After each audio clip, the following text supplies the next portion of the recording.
아직도 은행 창구 직원의 미소가 당신의 돈을 지켜줄 거라 믿으십니까? 그 직원이 권하는 펀드가, 그 직원이 추천하는 보험이 정말 어르신을 위한 것이라고 생각하십니까? 죄송하지만 오늘 저는 불편한 진실을 말씀드려야 합니다. 평생 일하며 모은 어르신의 1억 원. 그 돈이 지금 이 순간에도 쓰레기가 되어가고 있다는 사실을요. 에이, 무슨 소리야? 은행에 넣어뒀는데 뭔 걱정이야? 이렇게 생각하셨다면 제 말에 조금만 더 귀 기울여 주십시오. 어르신, 만약 동네 소방서에서 갑자기 소방 호스를 전부 꺼내서 점검하고 펌프를 돌려보고 방화복을 정비하기 시작했다면 어떤 생각이 드시겠습니까? 어디서 불이 날 것 같으니까 미리 준비하는 거 아닌가? 당연히 그렇게 생각하시겠죠. 지금 한국은행이 정확히 그 짓을 하고 있습니다. 한국은행이 긴급 여신 제도라는 것을 도입했습니다. 이게 뭐냐고요? 쉽게 말씀드리면 은행들이 갑자기 돈이 부족해질 때를 대비해서 한국은행이 즉시 돈을 빌려주겠다라는 제도입니다. 그게 왜 문제야? 좋은 거 아니야? 이 어르신 생각해 보십시오. 병원에서 갑자기 응급실을 2배로 늘리고 산소 호흡기를 대량으로 들여왔다고 칩시다.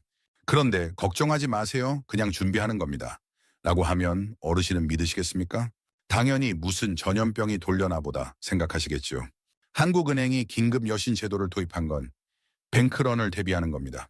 뱅크런, 새놈을 아릴호아트만 이 말 그대로 은행에서 달려서 도망친다는 뜻입니다. 누가요? 은행이요? 아닙니다. 이놈을 사는 것은 여기 좀 서운해요. 저 은행 위험하다더라. 소문이 돌면 사람들이 우르르 몰려가서 예금을 다 찾습니다. 근데 은행에 돈이 없어요. 왜냐고요? 어르신이 맡긴 돈은 이미 누군가한테 대출로 나갔거든요. 그래서 은행이 잠깐만요, 돈 없어요 하면서 창구를 닫아버립니다. 1997년 IMF 때 어르신 기억나십니까? 종금사라고 그때 많이들 돈 맡기셨잖아요. 이자 많이 준다고.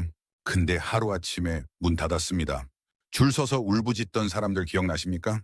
2011년 저축은행 사태 때도 그랬습니다. 토마토 저축은행, 부산저축은행 줄줄이 문 닫았어요. 애네월은 예금자들 피눈물 흘렸습니다. 한국은행이 지금 긴급 여신 제도를 만든 건 그런 상황이 또 올 수 있다고 보고 있기 때문입니다. 한국은행이 또 하나 하고 있는 게 있습니다. RP 무제한 매입. RP가 뭐야? 당연히 모르실 수 있습니다. 몰라도 됩니다. 쉽게 비유해 드릴게요. 어르신 옛날에 개라는 거 해보셨지요? 10명이 모여서 매달 10만 원씩 내고 순번대로 100만 원 타가는 그런 게 말입니다. 근데 개주가 중간에 돈을 펑펑 쓰면 어떻게 됩니까? 뒤에 탈 사람들 돈이 없어지잖아요. 그래서 개주가 다른 데서 돈을 빌려와서 일단 메꿉니다. 나중에 갚을게 하면서요. RP 매입이 바로 그겁니다. 정부가 돈이 필요하니까 채권이라는 약속 어음을 발행하고 한국은행이 그걸 사줍니다. 돈을 찍어서요. 내는 나 무제한이라고 했잖아요. 내일 얼마든지 사준다는 겁니다. 이게 바로 양적 완화라는 건데 어려운 말 쓰지 맙시다. 그냥 돈을 마구 찍어내는 것입니다. 통화승수라는 말 들어보셨습니까? 어렵게 들리지만 정말 간단합니다. 한국은행이 100원을 찍으면 시중에는 500원, 1000여 원이 돌아다닙니다. 왜냐고요? 은행이 그 100원을 받아서 누군가한테 대출해 주잖아요. 그 사람은 그 돈으로 뭔가를 사고 그 돈이 또 다른 사람 손으로 가고 그게 또 은행에 들어오고 또 대출 나가고 이렇게 뱅글뱅글 돌면서 돈이 불어나는 겁니다. 문제는 돈이 많아지면 돈의 가치가 떨어진다는 겁니다. 초등학생도 아는 겁니다. 사과가 10개 있는데 돈이 100원이면 사과 1개에 10원입니다. 근데 돈을 200원으로 늘리면 사과 값이 20원이 됩니다. 사과는 그대로인데 돈만 많아졌으니까요. 어르신이 은행에 넣어둔 1억 원, 숫자는 그대로입니다. 1억 원에 1억 원이라고 찍혀 있어요. 하지만 그 1억 원으로 살 수 있는 게 계속 줄어들고 있습니다. 마트 가보세요. 작년에 5천 원 하던 삼겹살이 지금 얼마입니까? 병원 가보세요. 진료비 얼마나 올랐습니까? 어르신의 1억 원이 그대로 있는 것 같지만 실제로는 매일매일 녹아내리고 있습니다. 여기서 더 무서운 얘기를 해드리겠습니다. 시장은 한국은행을 믿지 않습니다. 돈 굴리는 사람들, 펀드 운용하는 사람들, 특히 외국인 투자자들, 이 사람들이 뭘 하고 있냐면요. 한국 채권을 팔고 있습니다. 캔러, 채권이 뭐야? 정부나 기업이 돈 빌려줘. 나중에 이자 쳐서 갚을게 라고 쓴 차용증입니다. 근데 외국인들이 이걸 팔고 있다? 한국 정부 차용증? 안 믿어. 판다라는 뜻입니다. 채권을 팔면 어떻게 됩니까? 채권 값이 떨어집니다. 채권 값이 떨어지면 금리가 올라갑니다. 금리가 오르면 좋은 거 아니야? 예금이자 많이 받잖아. 아닙니다, 어르신. 금리가 비정상적으로 오르면 대출이자도 폭등합니다. 기업들이 돈 빌리기 어려워지고 공장 문 닫고 사람 자릅니다. 주택담보대출 있으신 분들 이자 폭탄 맞습니다. 집값 폭락합니다. 1997년, 2008년 그때처럼요. 그 시험을 와서 끝이 냅니다. PF 대출이라는 게 있습니다. PF가 뭐야? 프로젝트 파이낸싱의 약자인데 몰라도 됩니다. 쉽게 말씀드릴게요. 아파트 지으려면 돈이 많이 필요하잖아요. 건설사가 은행에서 돈을 빌립니다. 아파트 다 지으면 분양해서 돈 갚을게. 이게 PF 대출입니다. 근데 문제가 뭐냐면요. 아파트가 안 팔립니다. 금리가 너무 올라서 사람들이 집을 못 사요. 건설사는 돈을 못 갚고 은행은 돈을 못 받습니다. 이게 지금 한국 금융권 전체를 짓누르고 있습니다. 그런데 정부가 뭘 하고 있냐고요? 구조 조정을 미루고 있습니다. 지금 건드리면 다 무너지니까 일단 그냥 두자. 암세포가 있는데 수술을 안 하는 겁니다. 지금 수술하면 환자가 힘드니까 일단 두자. 어르신, 그러면 암이 어떻게 됩니까? 다른 데로 퍼지잖아요. 제 고객 중에 김철수님이라는 분이 계십니다. 68세 서울 외곽에 사시는 분이에요. 철수님은 평생 공무원으로 일하셨습니다. 정년 퇴직하고 받은 퇴직금, 연금 모아둔 거 합쳐서 약 1억 2천만 원이 있었어요. 철수님은 뉴스도 잘 안 보시고 경제는 더더욱 관심이 없으셨어요. 은행에 넣어두면 되지 뭐. 나라가 망하겠어? 이렇게 생각하셨습니다. 2023년 은행 창구에서 직원이 이렇게 말했어요. 어르신, 저희 새로 나온 상품이 있는데요. 이자가 5%나 되거든요. 일반 예금은 3%밖에 안 되는데 이건 5%예요. 네르니님, 아키어님 어떠세요? 철수님은 귀가 솔깃했습니다. 5% 좋지? 자세히 보니까 그건 펀드였어요. 포르츠노네 원금 보장이 안 되는 상품. 하지만 직원이 괜찮아요. 다들 이거 하세요. 손해본 적 거의 없어요. 라고 하니까 그냥 믿었습니다. 6개월 뒤 철수님은 600만 원을 잃었습니다. 펀드가 박살났거든요. 부동산 관련 펀드였는데 부동산이 안 좋아지니까 쪽박이 난 거예요. 철수님이 저한테 전화해서 울먹이시면서 말씀하셨어요. 선생님, 저 그 돈으로 손자 학원비 보태주려고 했는데 은행이 괜찮다고 해서 믿었는데 은행 직원은 오이나 나는 잘못이 없습니다. 그들은 본사에서 시킨 대로 한 것뿐이에요. 진짜 문제는 어르신들이 금융의 기본 원리를 모르신다는 겁니다. 지금 환율이 얼마인지 아십니까? 1달러에 1,350원을 넘었습니다. 이미 지용 500원을 향해 달려가고 있습니다. 환율이 그게 나하고 무슨 상관이야? 이렇게 생각하실 수 있습니다. 하지만 어르신 환율은 어르신 밥상과 직결됩니다. 우리나라는 밀, 옥수수, 콩, 석유, 가스 다 수입합니다. 환율이 오르면 수입 가격이 오릅니다. 수입 가격이 오르면 마트 물가가 오릅니다. 마트 물가가 오르면 어르신 생활비가 더 많이 듭니다. 같은 1억 원으로 살 수 있는 게 계속 줄어드는 겁니다. 일시적인 거겠지. 기다리면 내려가겠지. 어르신, 이게 가장 위험한 생각입니다. 2008년 글로벌 금융위기 때 환율이 1,400원을 넘었습니다. 그때도 다들 곧 내려가겠지 했어요. 결과가 어땠습니까? 부동산 폭락, 주식 폭락, 퇴직금 날린 분들 수두룩했습니다. 환율이 오르는 이유가 뭔지 아십니까? 외국인들이 한국에서 돈을 빼가고 있기 때문입니다. 한국 주식 팝니다. 한국 채권 팝니다. 그리고 받은 원화를 달러로 바꿔서 나갑니다. 원화 팔고 달러 사니까 달러 값은 오르고 원화 값은 떨어집니다. 이게 환율 상승입니다. 왜 외국인들이 도망가는데? 간단합니다. 한국 경제가 불안하다고 보니까요. PF 대출 부실, 부동산 위기, 기업 실적 악화, 정치 불안. 돈 굴리는 사람들은 냉정합니다. 위험하면 도망갑니다. 어르신도 냉정해지셔야 합니다. 이제 구체적인 행동 지침을 드리겠습니다. 환율 1,500원 돌파 시 어르신의 1억 원을 이렇게 배분하십시오. 첫째, 일시불 하는 달러로 바꾸십시오. 회의값을 시이술, 휘워시만원이 되면 10만 원입니다. 어떻게 하냐고요? 은행 가셔서 달러 예금 만들어주세요. 라고 하시면 됩니다. 인터넷 뱅킹 되시면 외화 예금 메뉴에서 직접 하실 수도 있습니다. 귤진만 원을 달러로 바꾸면 약 13천 달러 정도 됩니다. 피해관의 환율이 1,500원이라고 치면요. 이 달러는 그냥 가만히 두십시오. 환율이 더 오르면 어르신의 달러 가치는 올라갑니다. 둘째, 60%는 안전한 원화 예금으로 유지하십시오. 라츠처는 10만 원입니다. 반드시 예금자 보호가 되는 예금이어야 합니다. 예금자 보호가 뭐야? 은행이 망해도 정부가 5천만 원까지 돌려주는 제도입니다.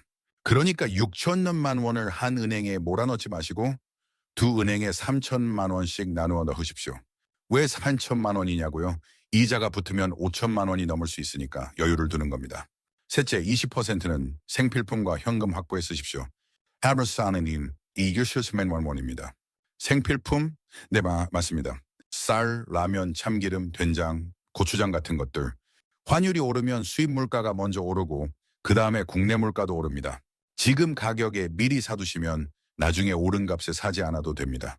YC 500만 원 정도는 현금으로 집에 두십시오. 진짜 비상시에는 ATM도 안 될 수 있습니다. 1997년 IMF 때 ATM에서 돈 못 뽑아서 한 분들 많았습니다. 환율이 1150원을 뚫으면 상황이 심각해집니다. 이때 가장 위험한 생각이 뭔지 아십니까? 인플레이션이 심하니까 이자라도 많이 받아야겠다. 저축은행에 넣어야지. 어르신 절대 안 됩니다. 환율 1550원이면 PF 대출 부실이 본격적으로 터질 때입니다. PF 대출이 가장 많은 곳이 어딘지 아십니까? 저축은행, 상호금융, 새마을금고. 이 기관들이 부동산 건설사에 돈을 많이 빌려줬는데 건설사가 돈을 못 갚으면 어떻게 됩니까? 저축은행도 돈이 없어집니다. 2011년 저축은행 사태 기억하십니까? 그때도 이자 많이 준다고 해서 돈 넣은 분들, 하루아침에 문 닫혀서 돈 못 찾은 분들 많았습니다. 시어버 예금자 보호 되잖아? 맞습니다. 9억 개인 1,200만 원까지는요. 근데 5천만 원 넘게 넣으신 분들은 초과분 날렸습니다. 앞서 말씀드린 김철수님 기억나십니까? 철수님은 2011년 저축은행 사태 때도 피해를 보셨습니다. 그때 철수님은 한 저축은행에 7천만 원을 넣어두셨어요. 시중은행보다 이자가 1%나 더 높아서요. 정기예금이니까 안전한 줄 알았죠. 2011년 2월 18일 토마토 저축은행 영업정지. 철수님이 돈 넣어둔 곳은 다른 저축은행이었지만 며칠 뒤 우리도 위험하다는 소문이 돌았습니다. 철수님은 새벽 5시에 저축은행 앞에 가서 줄을 섰습니다. 영하 10도 추위 속에서 4시간을 기다렸습니다. 다행히 그 저축은행은 버텼습니다. 철수님은 돈을 찾았습니다. 하지만 그날 줄에 서서 울던 할머니를 잊을 수가 없다고 하셨습니다. 손자 유학 보내려고 모은 돈인데 그게 다 거기 있는데 그 할머니는 결국 2천만 원을 날렸습니다. 예금자 보호 한도 초과분이었거든요. 환율 1,550원 돌파 시 전략을 수정하셔야 합니다. 첫째, 달러 자산 비중을 40%로 확대하십시오. 아시오이첩 3천만 원입니다. 환율 1,200원대 운 1,000만 원 넣어두셨다면 2천만 원 더 달러로 바꾸십시오. 이때는 달러 예금만 하지 마시고 일부는 당일 미국 국채 ETF를 고려해 보십시오. ETF가 뭐야? 주식처럼 사고 파는 펀드입니다. 근데 걱정 마십시오. 미국 국채 ETF는 안전합니다. 미국 정부가 망하지 않는 한 원금이 보장되거든요. 증권사 계좌 있으시면 티거, 미국 달러 단기 채권 액티브 같은 거 검색해 보십시오. 둘째, 원화 예금은 40%로 줄이시되 반드시 분산하십시오. 스리디어스 옵션은 1,000만 원입니다. 우리 1,000만 원 단위로 쪼개기도 이 시점에서는 위험할 수 있습니다. 왜냐고요? 위기 상황에서는 예금자 보호 자체가 늦어질 수 있거든요. 돈을 돌려받더라도 12개월 걸릴 수 있습니다. 그 사이에 생활비는요. 그래서 한 은행에 2천만 원씩 두 은행에 나누어 넣으시고 가급적 시중 대형은행을 이용하십시오. 국민, 신한, 우리하나, 농협 이런 큰 은행들입니다. 셋째, 해외여행이나 유학자금은 지금 당장 재검토하십시오. 손자 미국 유학 보내실 생각이셨다면 지금 환율로 계산해 보십시오. 1년 학비가 5만 달러라면 환율 1,200원일 때는 6천만 원이었습니다. 환율 1,250원이면 7,050만 원입니다. 150만 원이 더 드는 겁니다. 환율이 더 오르기 전에 결정을 내리셔야 합니다. 넷째, 나머지 20%는 현금과 금으로 보유하십시오. 왜냐면 현금 1,000만 원은 집에 보관하시고 1,000만 원 정도는 금으로 바꿔두십시오. 금은 어떻게 사? 한국금거래소나 은행에서 골드바 살 수 있습니다. 10짜리, 50짜리 작은 것도 있으니 부담 없이 사셔도 됩니다. 환율 건사 200원. 이 숫자가 뜨면 한국 경제는 전시 상황에 준하는 위기입니다. 1997년 IMF 때 환율이 얼마까지 갔는지 아십니까? 1,265원입니다. 실약시 600원이면 그 80% 수준입니다. 충분히 위험한 영역입니다. 이때 가장 위험한 유혹이 뭔지 아십니까? 크래킨 한섬. 부동산 불패라고 했잖아. 지금이 바닥이니까 아파트 사야지. 어르신 절대 안 됩니다. 환율 천냐 600원이면 금리가 어떻게 됩니까? 폭등합니다. 한국은행이 환율 방어를 위해 금리를 올려야 하거든요. 금리가 폭등하면 주택담보대출 이자가 폭등합니다. 이자를 못 내는 사람들이 집을 내놓습니다. 매물이 쏟아지면 집값이 폭락합니다. 지금이 바닥이라고 생각해서 들어갔다가 더 깊은 바닥을 보시게 됩니다. 2008년 글로벌 금융위기 때 이번이 마지막 기회다 하면서 집 산 분들 어떻게 됐습니까? 23년 동안 집값 30% 빠졌습니다. 나쁜 SVB라고 들어보셨습니까? 그는 실리콘밸리 은행입니다. 미국에서 16번째로 큰 은행이었어요. 2023년 3월에 이틀 만에 망했습니다. 스테리움. 그래서 왜 망했었냐고요? 금리가 오르니까 보유하던 채권 가격이 폭락했고 그걸 본 예금자들이 한꺼번에 돈을 뺐거든요. 뱅크런입니다. 환율 첨류 600원이면 한국에서도 비슷한 일이 일어날 수 있습니다. 특히 PF 대출을 많이 가지고 있는 금융기관들, 저축은행, 증권사, 일부 지방은행. 설마 한국에서 그런 일이? 어르신 1997년에도 2008년에도 2012년에도 다들 설마라고 했습니다. 환율 1,600원 돌파 시 이것은 생존 모드입니다. 첫째 해외 자산 비중을 50% 이상으로 확대하십시오. 은행원시얼 그수만 매원 이상입시인 달러 예금, 미국 국채 ETF, 미국 배당주 ETF를 섞어서 보유하십시오. 미국 배당주 ETF라고 어려워 마십시오. CHD나 BYM 같은 것들인데 미국의 우량 기업들이 배당금을 주는 겁니다. 원화가 휴지 조각이 되어도 달러로 배당금을 받으시면 생활비가 됩니다. 둘째, 원화 현금은 최소화돼 대형은행에만 두십시오. 2,700만 원 이하로요. 저축은행, 상호금융, 새마을금, 꾀는 1원도 두지 마십시오. 이 기관들이 위험하다는 게 아닙니다. 위기 상황에서는 예금자 보호 처리가 늦어질 수 있다는 겁니다. 대형 시중은행은 정부가 최우선으로 보호합니다. 너무 커서 망하게 둘 수 없거든요. 셋째, 현금 흐름을 점검하고 고정비를 줄이십시오. 매달 나가는 돈을 점검하십시오. 쓸데없는 보험 해지하십시오. 저축성 보험, 변액보험 이런 거 지금 당장 해지하셔도 됩니다. 월 30만 원짜리 보험이라면 1년에 360만 원입니다. 이 돈을 현금으로 가지고 계시는 게 낫습니다. 휴대폰 요금, 인터넷 요금, 불필요한 구독료 다 점검하십시오. 넷째, 현금 확보가 최우선입니다. 현금 1,000만 원은 집에 두십시오. 집에 켜나 2,000만 원? 네, 맞습니다. 위기 상황에서는 은행 창구도 마비될 수 있고 ATM도 멈출 수 있습니다. 1997년 IMF 때 은행에서 현금 인출 제한한 적이 있습니다. 하루에 100만 원만 뽑을 수 있었어요. 현금이 집에 있으면 당장 장 보고 병원 가고 급한 일 처리할 수 있습니다. 다섯째, 금 1,000만 원어치는 반드시 보유하십시오. 금은 모든 나라에서 통하는 화폐입니다. 원화가 망해도 달러가 흔들려도 금은 가치가 있습니다. 100g 골드바 몇 개 정도면 됩니다. 금고에 넣어 두십시오. 1997년 IMF 때 돈 번 사람들이 있습니다. 2008년 글로벌 금융위기 때도 돈 번 사람들이 있습니다. 이 사람들의 공통점이 뭔지 아십니까? 6개월 먼저 움직였습니다. 위기가 터지기 전에 남들이 괜찮겠지라고 할 때 이 사람들은 조용히 준비했습니다. 달러를 미리 샀습니다. 부동산을 정리했습니다. 현금을 확보했습니다. 그래서 위기가 터졌을 때 네가 다른 사람들이 패닉에 빠질 때 이 사람들은 바닥에서 자산을 주워 담았습니다. 지금이 2026년, 2027년 위기의 6개월 전입니다. 한국은행이 긴급 여신 제도를 만들고 RP를 무제한 매입하고 외국인들이 채권을 팔고 있습니다. 신호는 이미 나왔습니다. 이제 행동할 차례입니다. 마지막으로 한 말씀만 드리겠습니다. 젊을 때는 돈을 벌면 됩니다. 잃어도 다시 벌 시간이 있으니까요. 하지만 60대, 70대에는 다릅니다. 지금 잃으면 다시 벌 시간이 없습니다. 그래서 1억 원을 지키는 것이 1억 원을 버는 것보다 더 위대한 일입니다. 어르신의 1억 원은 그냥 숫자가 아닙니다. 그건 어르신이 새벽같이 일어나 일했던 수십 년의 시간입니다. 그건 어르신 가족이 함께 아껴가며 모은 땀과 눈물입니다. 그건 손자, 손녀한테 물려주고 싶은 어르신의 사랑입니다. 그 소중한 돈을 은행 직원의 미소에 맡기지 마십시오. 정부가 알아서 해줄 거라는 헛된 믿음에 맡기지 마십시오. 부동산은 언젠가 오른다는 과거의 공식에 맡기지 마십시오. 어르신의 돈은 어르신이 직접 지키셔야 합니다. 오늘은 당장 3가지만 하십시오. 첫째, 은행 가셔서 달러 예금 계좌 만드십시오. 오늘 당장 전 재산을 달러로 바꾸실 필요는 없습니다. 일단 계좌만 만들어 두십시오. 그리고 100만 원이라도 넣어 보십시오. 해보시면 아시겠지만 별거 아닙니다. 서베크리드 포렌인 30분이면 됩니다.